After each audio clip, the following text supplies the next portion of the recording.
Hey everyone, it's Ellen at XboxOne here. I recently went over to Remedy in Finland for a hands-on with their upcoming game, Quantum Break. I thought I'd show you a bit of my gameplay and tell you some things I learned while I was there. Okay, so you join myself and Jack Joyce in the university, one of the many places built in Remedy's world editor. Remedy have used this and built upon it since Max Payne, and ooh, look over on that blackboard. Are these some Alan Wake references? Nifty, eh?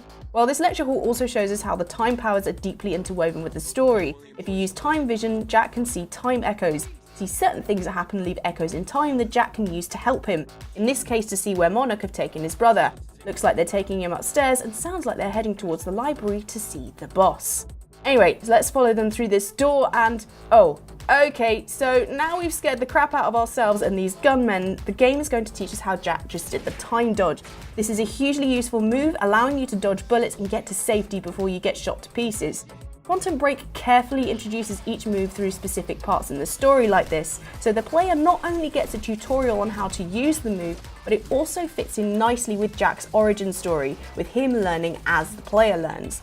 Unfortunately, as you fight these guys, you'll see that the environment around you isn't as fortunate as Jack with his dodging abilities. You can see the bullets and grenades being thrown around the room, destroying some of the lovely things around you. As you try to dodge everything being thrown at you, shelves are being blown to smithereens and individual books can even be shot off the shelves. Their sacrifices are not in vain as everything feels believable. Now, to take out these final players, we're going to utilise Jack's different powers to help us get some bullets into these Monarch employees. I have to say, I love the slow-mo effect when you take out the last guy here.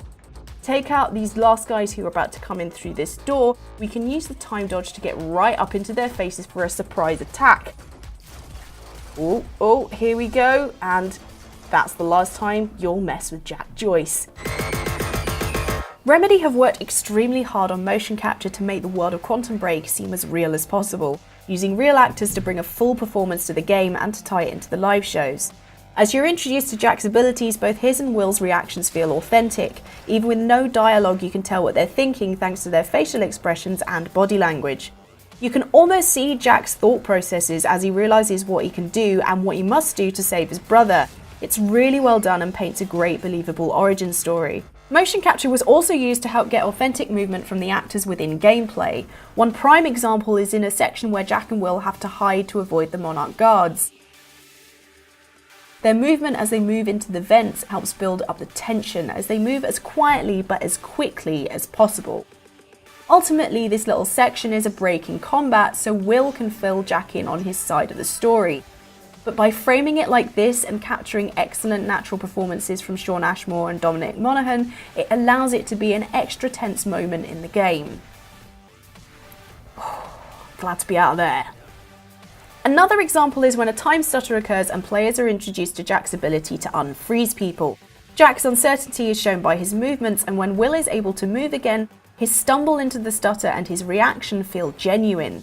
You can also see here how Remedy then seamlessly moves from this animation into the gameplay, as Will continues to lead Jack through the university. Finally, I want to show you all just how good Remedy are at using their talents to create engaging cutscenes and suck you into the game and its story. There's so much expression, particularly in the eyes, that sometimes you forget you're watching an animation at all.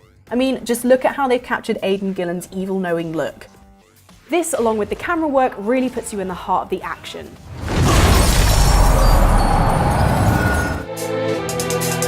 To help really immerse players into a world of time manipulation, Remedy have put a lot of effort into the music and sound. To show you what I mean, here's some gameplay.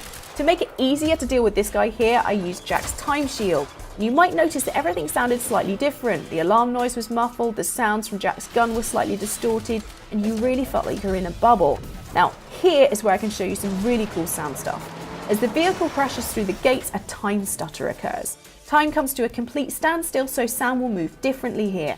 Not only do we have the shattering sound of time breaking down, but Jack's footsteps echo as well as his voice. Pretty nifty. Now, here we're about to face some slightly different enemies. See, Monarch have developed some special tools so they can move in time stutters just like Jack, and are fairly immune to his powers. They can even move as fast as him, making them very tricky to deal with compared to other enemies. Now, as we fight these guys, listen closely to the sound effects and the music and how they change. As I try to get out of the way of the bullets being shot at me just here, you can hear that the music is quite echoey and spacey. and as I try to use time stop on this enemy and he dodges out the way, the music is also affected. Sound is also heavily tied to the visuals, so as I drop down here, you'll see a ripple reflecting the sound there. Now, to help me spot my Monarch enemies a little better here, I'm going to use time vision. You'll hear that the sound distorts outwards from Jack just as the visuals move out, and it really helps you feel like the power is emanating from him and having a real effect on time. Okay, now listen, as this guy dies, you'll hear his scream is distorted. See, once you take out one of these enemies, they can't use their gear anymore and they get stuck in the stutter like anyone else. To reflect the effect of time around them, every gun has an alternate sound, whether that be in a stutter or when Jack uses a particular power. Now I'm about to find myself low on health, so I drop a time shield to see if it helps. You can hear the bubble distortion of sound still takes place even when you use it in a time stutter. Also, as I use time dodge, you can still hear it has an effect on sound, slowing down all the sounds to reflect your speed. It seems that there's a bigger effect on the background music and sound when Jack is directly affected by, or at least very near, some kind of time manipulation, making it so that sounds and music are very much a personalised experience, more affected by things in the player's immediate vicinity.